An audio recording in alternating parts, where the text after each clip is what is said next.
इस 21 ब्रह्मांड में इस पृथ्वी पर न्याय नाम की चीज नहीं है। और आप कह रहे हैं कि हरियाणा की खाप पंचायत ने खरक गांव वाली घटना को लेकर क्या न्याय किया।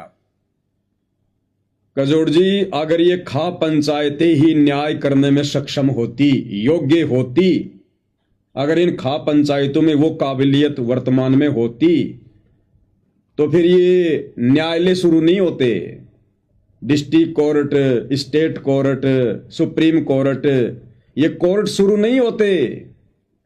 और यदि इन कोर्टों में न्याय होता तो वर्तमान में इस परमपिता परमेश्वर कबीर साहिब को सतगुरु रामपाल जी के रूप में धरती पर पुनः प्रकट होने की जरूरत नहीं पड़ती।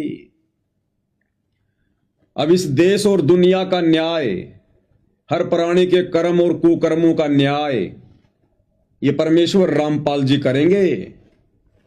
ये दुनिया युग परिवर्तन के दौर से गुजर रही है। अभी दुनिया की आंखें बंद है, क्योंकि दुनिया भौतिक जीवन में ज्यादा जी रही है, सांसारिक जीवन में ज्यादा जी रही है।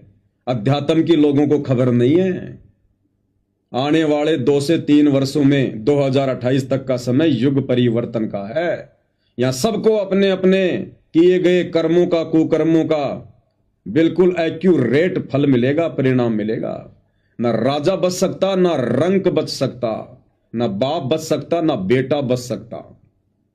हम उस दौर से गुजर रहे हैं वर्तमान में। और ये सारी की सारी घटनाएं, ये सारा का सारा माजरा, जब तक सतगुरु रामपाल जी के सत्संग सुनना शुरू नहीं करेंगे, उनके द्वारा सुनाई गई सृष्टि रचना को लोग नहीं सुनेंगे, कुछ भी समझ में नहीं आएगा। लोग ऐसे ही चक्की के 2 पाटों के बीच में और गेहूं की तरह पिसते रहेंगे। वाणी भी है ना कबीर जी की, भाई चलती चक्की देख कर दिया कबीरा रोए, और 2 पाटन के बीच में साबुत बचा न कोई। और जो कीले से लागा रहे, चक्की को चलाने का जो हत्था आता था लकड़ी का, उसको कहते हैं कीला। कुछ एक दाने गेहूं के वो कीले के पास में होते थे, वो पिसने से वो बच जाया करते थे। तो कहते हैं कीले से लागा रहे ताका नाश ना होए। अब वो कीला वर्तमान में इस पृथ्वी पर सतगुरु रामपाल जी का ज्ञान है, उनकी भक्ति है। जो इनकी भक्ति को पकड़ लेगा, सतगुरु रामपाल जी के चरणों को पकड़ लेगा, इनसे उपदेश ले लेगा, उन आत्माओं का आने वाले युग परिवर्तन के समय में नाश नहीं होगा। बाकी इस धरती पर न्याय नाम की चीज नहीं है।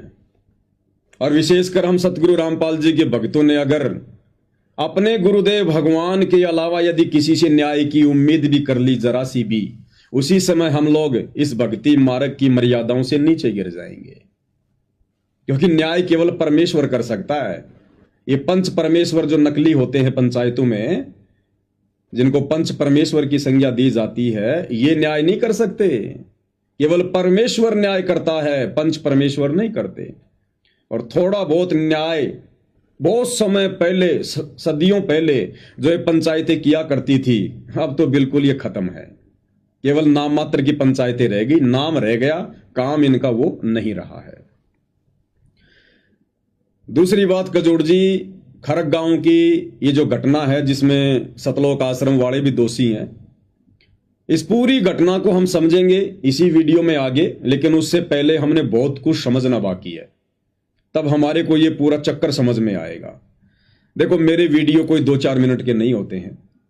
मैं कोई लोगों का मनोरंजन करने के लिए पैदा नहीं हुआ जो 2-2 मिनट की रील डाल दूंगा, शॉर्ट वीडियो डाल दूंगा। और ना ही मैं सोशल मीडिया से कोई पैसे कमाता हूं। मेरे वीडियो लंबे अवश्य होते हैं, लेकिन आंखें खोलने वाले होते हैं। और आने वाले समय में ये वीडियो लोग देखा करेंगे, पूरी दुनिया देखा करेगी, क्योंकि सतगुरु रामपाल जी का मार्ग, उनका ज्ञान, उनका भक्ति विधान ही पूरे विश्व पर लागू होगा। और साथ संगति के जितने भी वीडियो हैं, ये सतगुरु रामपाल जी के भक्ति विधान से संबंधित हैं। तो आने वाले समय में तो लोग चाहे 3-3 घंटे की वीडियो हो, चाहे 4-4 घंटे के हों, सब लोग इनको देखा करेंगे। वर्तमान में लोग थोड़ा सा अध्यात्म से दूर है, इसलिए वो समझ नहीं पा रहे कि ये क्या माजरा है, क्या मैटर है। आ जाएगा समझ में धीरे धीरे। न्याय की बात कर रहे हैं आप कजोड़ जी। न्याय तो देवलोक में नहीं है, देवलोक में भी कोई न्याय करने वाला नहीं है। आपको एक छोटा सा सत्संग सतगुरु रामपाल जी का सुनाता हूं कि देवलोक में क्या न्याय है। वहां भी यही राग द्वेष, ईर्ष्या, पक्षपात, लड़ाई झगड़े जब देवताओं की पंचायत फैल है, तो धरती वालों की पंचायतें कहां से सफल हो जाएंगी। गुरुदेव ने अपने सत्संग में एक बार जिक्र किया विष्णु पुराण को दिखाते हुए, क्योंकि गुरुदेव जो भी बात करते हैं बिल्कुल एथेंटिक, परमाणु के साथ में, बिना परमाणु के सतगुरु रामपाल जी अपने मुख कमल से कोई शब्द नहीं निकालते। तो गुरुदेव ने एक बार जिक्र किया कि ब्रह्मा जी और विष्णु जी का आपस में झगड़ा हो गया। ब्रह्मा जी बोला मैं तेरा बाप, विष्णु जी बोला मैं तेरा बाप। मतलब देवताओं को भी नहीं पता, जिनको हम सुप्रीम देवता मानते हैं यहाँ के ब्रह्मा विष्णु महेश जी, कि कौन किसका बाप है, इनको भी नहीं पता, इनको अपने बाप का ही नहीं पता। तभी तो सतगुरु रामपाल जी ने आकर यहां पर लोगों को यह कहकर प्रचार प्रसार करना शुरू किया कि कौन ब्रह्मा का पिता है, कौन विष्णु की मां, शंकर का दादा कौन है, पंडित जी हमको दे बता। तो स्वयं ब्रह्मा विष्णु महेश को नहीं पता कि हमारे बाप का क्या नाम है, हमारा बाप कौन है। अब आप बताइए कजोड़ जी, समाज में जिस लड़के को यह ना पता हो कि मेरा बाप कौन है, उसको क्या संज्ञा देते हैं। और उन देवताओं की हम भक्ति कर रहे हैं, उनको भगवान मान के, उनको परमात्मा मान के, जो हमें मोक्ष देंगे, जिन्हें खुद अपने बाप का नहीं पता, अपने पिता का नहीं पता। श्री भागवत देवी पुराण में साफ साफ लिखा हुआ है, इन तीनों को नहीं पता। तो सतगुरु रामपाल जी ने शिव पुराण दिखाते हुए कहा कि एक बार इन दोनों का झगड़ा हो गया, ये दोनों भाई आपस में, ये ब्रह्मा विष्णु महेश तीनों भाई है सगे। तो ब्रह्मा का और विष्णु का आपस में झगड़ा हो गया कि मैं तेरा बाप, वो बोला मैं तेरा बाप, मतलब मैं तेरे से बड़ा भगवान, वो बोला मैं तेरे से बड़ा भगवान। इसी बीच काल ने इन दोनों के बीच में एक स्तंभ खड़ा कर दिया। जो इनका पिता है, जो गुप्त रहता है, 21 ब्रह्मांड का स्वामी, उसने प्रतिज्ञा कर रखी है मैं किसी के सामने अपने ओरिजिनल रूप में नहीं आऊंगा। उसको एक श्राप लगा हुआ है। जब आप सृष्टि रचना सुनेंगे संत रामपाल जी के मुख कमल से, तब समझ में आएगी कि ब्रह्मा विष्णु महेश के पिता काल को श्राप क्या लगा हुआ है, क्यों लगा हुआ है, जिसके चलते इसको शर्म आती है अपने बेटों के सामने आने में भी। तो इस काल ने बीच में एक स्तंभ खड़ा कर दिया। ये दोनों लड़ना झगड़ना तो भूल गए और उसकी खोज में लग गए। उससे पहले जब ये दोनों भाई लड़ रहे थे, तो ऊपर से देवलोक से सभी देवता, 33 करोड़ देवी देवता उन दोनों के ऊपर फूल बरसा रहे हैं, उन दोनों के ऊपर फूल बरसा रहे हैं और कह रहे हैं कि ऐसा अद्भुत दृश्य, ऐसा अद्भुत युद्ध हमें पहले कभी देखने को नहीं मिला। आनंद ले रहे हैं उन दोनों के झगड़े का, उनकी लड़ाई का। तो कजोड़ जी, जब देवलोक में ही न्याय नहीं है, इस पृथ्वी लोक की पंचायतें क्या न्याय कर देंगी। पहले आपको सतगुरु रामपाल जी के मुख कमल से सुनाते हैं कि ऊपर देवलोक में भी न्याय नहीं है। सुनिएगा। अब ये दास के दिखाना चाह रहे हैं कि ब्रह्मा विष्णु महेश जिन्हें भगवान मानना थे, ये बालका भी बूढ़े 4वीं 5वीं कक्षा के बालक लड़ा करें, नो लड़ेंगे, अरे इनको हम भगवान मान रहे। अब शिव पुराण में प्रकरण आता है कि एक समय ब्रह्मा जी विष्णु जी के पास गया और विष्णु जी शेष सैया पर लेटा था, लक्ष्मी साथ बैठी थी, आसपास उनके नौकर नाकर बैठे थे।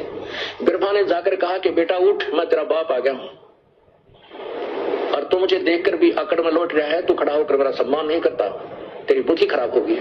विष्णु कहता है कि आजा बेटा बैठ जा, मैं तेरा बाप हूं और तू मेरे ही नाभि कमल से उत्पन्न हुआ है, तू क्यों बकवाद करता है।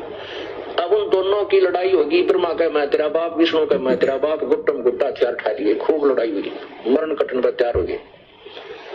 पुण्यात्माओं, 4वीं 5वीं कक्षा के बालक लड़ा कर इस तरह, एक कहेगा मैं तेरा बाप, और मैं तेरा बाप, और मुक्का गोज पड़वा लें, कुर्ता पड़वा लें, फिर मास्टर के पास जाऊं। क्या लड़ाई थी भाई? अभी ने बोला मैं तेरा बाप, ना जी पहला बोला मैं तेरा बाप, यह लड़ाई थी। तो ये लड़ाई, ये इसी बुद्धि था हमारे भगवान ना कि ब्रह्मा विष्णु महेश की है, जिनको हम पूछ के बावड़े हो गए और यही चक्कर काट रहे हैं। अब मैं दास नहीं कह रहा, ये अपने शिव पुराण बतावेगी। ये देखो शिव महापुराण, इसमें संस्कृत भी साथ है। ये श्री शिव महापुराण श्री विद्यावर्थी पंडित ज्वाला प्रसाद जी मिश्र कृत हिंदी सिटी का सहित, खेमराज श्री कृष्ण दास प्रकाशन मुंबई। इतने श्री शिव पुराण महापुराण भाषा टीका से प्रारंभ थे। तुम कहते तुम मेरी नाभि कमल से उत्पन्न हुए हो, इससे मेरे पुत्र हो, मुझे पुत्र कहना व्यर्थ है। नंदिकेश्वर बोले इस प्रकार ब्रह्मा विष्णु दोनों ही रजोगुण से मुग्ध होकर विवाद करने लगे। मैं श्रेष्ठ हूँ, मैं स्वामी हूँ, ऐसा कहकर एक दूसरे को मारने की इच्छा से युद्ध करने में उत्सुक हुए। तब संपूर्ण देवता विमान में बैठकर उस महा अद्भुत युद्ध को देखने को चले। और आकाश में उनके ऊपर फूल बरसाने लगे। है क्या ये हमारे देवताओं के लक्षण है? ब्रह्मा विष्णु महेश लड़ना तैयार हो रहे हर वैनो का है शाबाश, ऊपर से फूल बरसावा जो कर जोटिया ने बिड़ा कर ये देवते। इन्हें जाकर समझाना चाहिए, हाथ जोड़ना चाहिए था, भाई लड़ो ना, की बात होगी देव भगवानों, लड़ा नहीं करते। ये कहा शाबाश, ऊपर से फूल बरसावा लड़ो, मरो कट्टो। अरे तेरा गजब हो परमात्मा कह। तो गजोड़ जी, यहां तो देवलोक में भी न्याय नहीं है, तो खा पंचायतों से क्या न्याय की उम्मीद करेंगे हम?